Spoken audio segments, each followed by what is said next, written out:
A few moments later. Assalamualaikum warahmatullahi wabarakatuh. Perkenalkan, kami dari kelompok 2.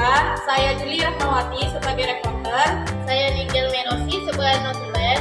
Saya Nana Ramadhani sebagai kameramen. Saya Ade Mutiara Putri sebagai editor. Pada kesempatan kali ini, kami ingin mewawancarai Ibu Pembina UKS. Tujuannya untuk kami lebih mengetahui kegiatan, program, dan peran UKS di sekolah. Nah, sekarang kita udah sampai nih di UKS-nya.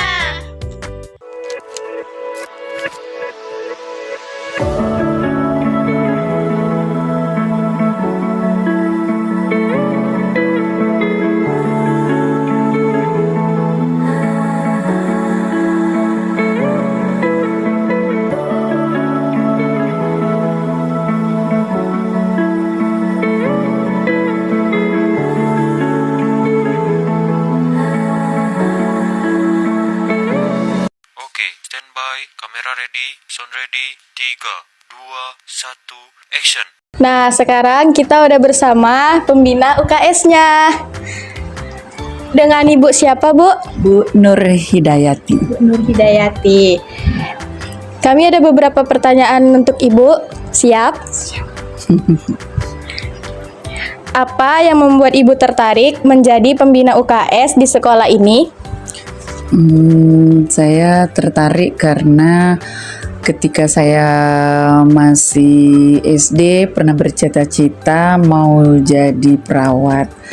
Tapi karena tinggal di desa sehingga tidak ada sekolah keperawatan, akhirnya beralih ke jadi guru. Ternyata setelah jadi guru, saya pernah ditunjuk jadi pembina UKS dan saya sangat bahagia dengan tugas ini. Sudah berapa lama Ibu bertugas menjadi pembina UKS?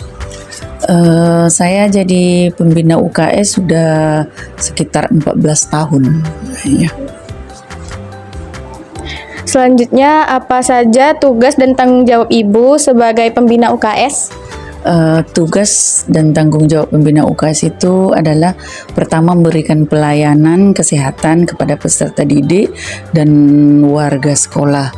Kemudian memberikan pendidikan kesehatan, menerapkan pola hidup bersih dan sehat.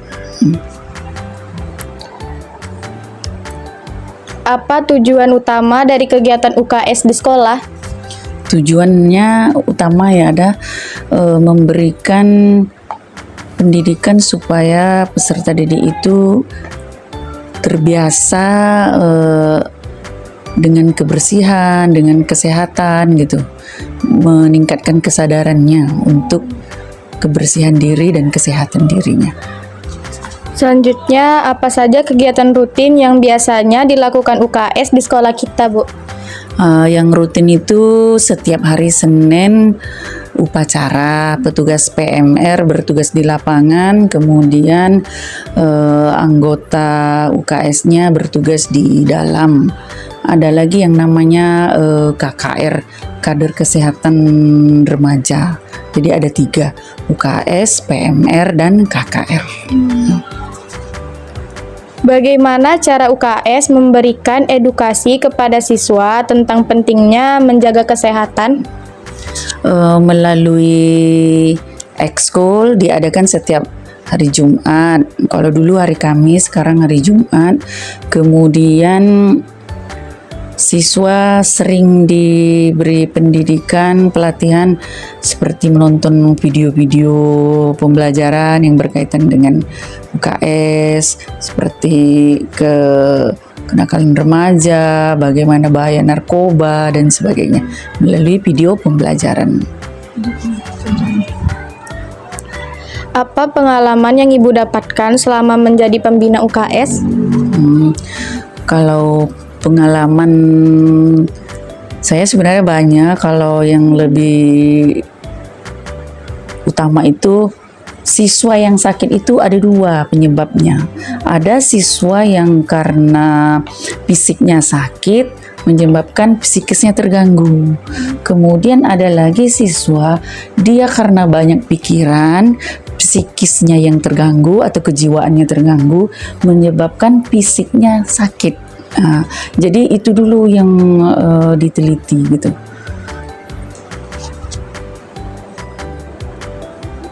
Apa tantangan atau kesulitan yang pernah Ibu hadapi dalam menjalankan tugas sebagai pembina UKS?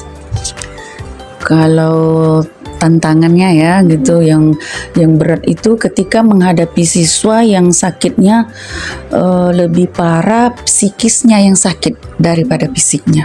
Kalau fisiknya bisa lebih mudah mengobatinya, tapi kalau psikisnya itu butuh waktu yang lama, prosesnya harus berkesinambungan. Kemudian ada lagi siswa yang sakitnya karena pengaruh hal-hal mistik, seperti ada gangguan makhluk halus gitu. Ya. Bagaimana cara Ibu mengatasi tantangan tersebut? Cara mengatasi tantangan kalau siswa yang seperti kesurupan itu memang harus lebih dikaitkan ke religinya, keagamaan, secara agama gitu menanganinya. Bagaimana peran siswa dalam mendukung kegiatan UKS di sekolah ini, Bu? Siswa itu sangat besar peranannya terhadap UKS. Pertama, anggota ekskulnya itu tadi, karena ekskul tadi kan terbagi 3, ada yang anggota UKS, PMR, dan KKR. Mereka sangat berperan dalam mensukseskan program-program yang ada di sekolah. Dan kita juga dibimbing oleh pihak puskesmas. Apakah ada rencana atau program baru UKS ke depannya, Bu? Kalau program barunya itu sebenarnya sih dibilang baru kali bukan gitu, tapi udah ada program yang mungkin kita pernah ditinggalkan lalu dilaksanakan kembali, seperti piket itu harian, harus ada siswa yang piket yang keliling, dia mencari siswa yang apakah siswa yang kurang sehat atau memberi pendidikan kesehatan atau kebersihan lingkungan kepada siswa yang tidak tertib. Jadi siswanya nanti keliling pada saat jam istirahat menegur atau menasihati siswa yang perilakunya tidak sesuai dengan kesehatan gitu. Apa pesan Ibu untuk para siswa agar selalu menjaga kesehatan di sekolah? Pesan Ibu, anak-anak Ibu harus bisa mengelola stres. Karena salah satu penyebabnya sakit itu pasti berawal dari pikiran, dari stres.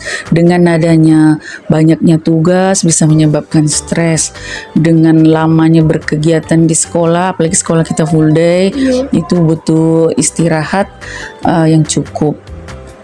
Bahkan termasuk seperti Ibu sekarang ini juga agak kurang sehat karena suara, agak parau karena juga pengaruh cuaca ya. Masa peralihan dari musim panas ke musim dingin itu memang kita harus ekstra jaga kesehatan, termasuk jaga pola makan ya, pola tidur juga. Oke.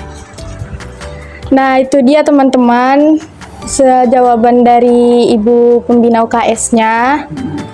Nah, kami boleh nggak, Bu, melihat isi-isi UKS ini, Bu? Ya, silakan. Ya. Kita pernah mendapatkan juara 2 untuk lomba sekolah sehat. Ya, kalau piagam yang ini piagamnya kita pernah menerapkan sadar gizi gitu. Ini tingkat nasional dan kita memenuhi persyaratan semuanya sehingga kita dapatkan penghargaan ini ya. Kalau sekolah sehat itu juara 2 dapat hadiah uang. Ya. Pernah juga ikut lomba, sebelumnya itu pernah juga sih ikut lomba tingkat provinsi tapi belum juara juga pernah. Ya. Bersama. Iya. Oke, itu aja. Makasih, Bu, Sama-sama. udah mau. Makasih juga ya udah wawancara Ibu. Semoga sukses anak-anak Ibu. Terima kasih banyak, Ibu. Dadah. Yuk.